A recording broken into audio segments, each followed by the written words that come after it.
কি গো, ডিউটি যাচ্ছো? কেন, দেখে কি মনে হচ্ছে আমি বন্ধুদের সাথে ঘুরতে যাচ্ছি?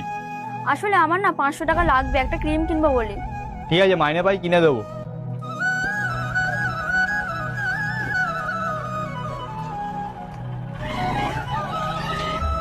দুর্গা দুর্গা।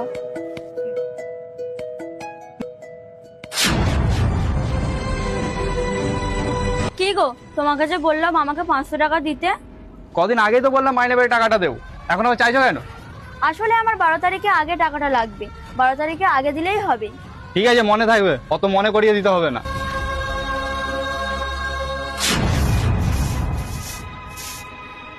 দেখ ভাই, আমি অত শত জানি না। আজ 12 তারিখ, তোর আজকে টাকা দেওয়ার ডেট ছিল। তুই আজকে আমাকে টাকাটা দিবি। আরে ভাই, আমার যখন টাকা নেই, টাকা থাকলে তো দেবো। এই কারণে তোদেরকে আমি টাকা দিয়ে চাই না, কারণ তোদের বেশি সিম্পাতি দেখাতে গেলে তোরাই আমার ক্ষতি করিস। ঠিক আছে, ন্যাড়া বেলতলা একবারই যায়, কথাটা মনে রাখিস। কি গো, তোমাকে যে 500 টাকা আমি চেয়েছিলাম, দেবে না আমাকে? খালি সারাদিন টাকা টাকা টাকা, তুমি টাকা ছাড়া কিছু চেনো না? আমি একটা ক্রিম কিনবো বলে কবে থেকে তোমাকে 500 টাকা চাইছি, সেটা দিতে তোমার খুব কষ্ট হচ্ছে। ও, তুই ক্রিম কিনবি তো আমার কাছে ঘ্যান ঘ্যান করছিস কেন? জানা তোর বাপের কাছে টাকা নিয়ে কিনে নে। প্রত্যেকটা কথা তুমি আমার ভাম্মা তোলো কেন গো? আমার বাবা এমন কি দোষ করেছে?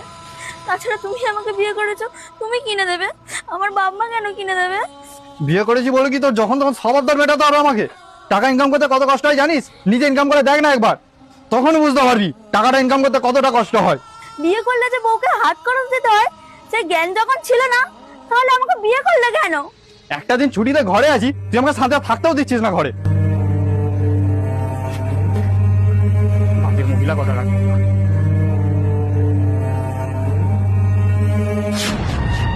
এই শোনো, তুমি রান্না বান্না করে খেয়ে দিয়ে অফিসে যাবে, আমি কাজে বেরোচ্ছি। কাজে বেরোচ্ছ মানে? কোথায় যাবে তুমি? আমি দুটো বাড়ি কাজ ঠিক করেছি, বাসন মাজবো আর রান্না করব। কি, তোমার কি মাথা খারাপ হয়ে গেছে? তুমি লোকের বাড়িতে ঝিচা করে কাজ করবে? কি করব বলো, আমি কাজ না করলে কোথা থেকে টাকা পাবো? আর তোমার কাছে চাইলে তুমি বলবে নিজে ইনকাম করে নিতে, তাই আমি কাজে যাচ্ছি। ভিখারির বাচ্চা, তোর যত বড় মুখ নয় তত বড় কথা। তুই আমার উপর প্রতিশোধ নিচ্ছিস? চুপ, একদম চুপ। কাকে তুমি ভিখারি বাচ্চা বলছো? মাসে তুমি কত টাকা ইনকাম করো যে তার অহংকার আমাকে দেখাচ্ছ? তোমার সংসারে থেকে যে পরিশ্রম করি তার মাইনে দাও দেখি। তোমার ঘর মোছা বাসা মাজার জন্য 3000 টাকা, তোমার রান্না করার জন্য 4000 টাকা, তোমার সেবা করার জন্য 5000 টাকা, দাও দেখি, আমাকে দাও। আমার বাবা যতই গরিব ভ্যান চালায়, কিন্তু আমি টাকা চাওয়ার আগে আমাকে টাকা দিয়ে দিত। তোমার মতন অত বাহানাবাজি করতো না। আমি ক্রিম কেনার জন্য তোমার কাছে টাকা চাইনি। গতকাল তোমার জন্মদিন ছিল, তাই ভাবলাম একটা কেক কিনে নিয়ে এসে তোমার জন্মদিন পালন করব, আর তুমি আমার সাথে কুকুর ছাগলের মতন ব্যবহার করলে। সরি বর্ষা, আমি অনেক ছোট বড় কথা বলে ফেলেছি তোমাকে, আমাকে ক্ষমা করে দিও।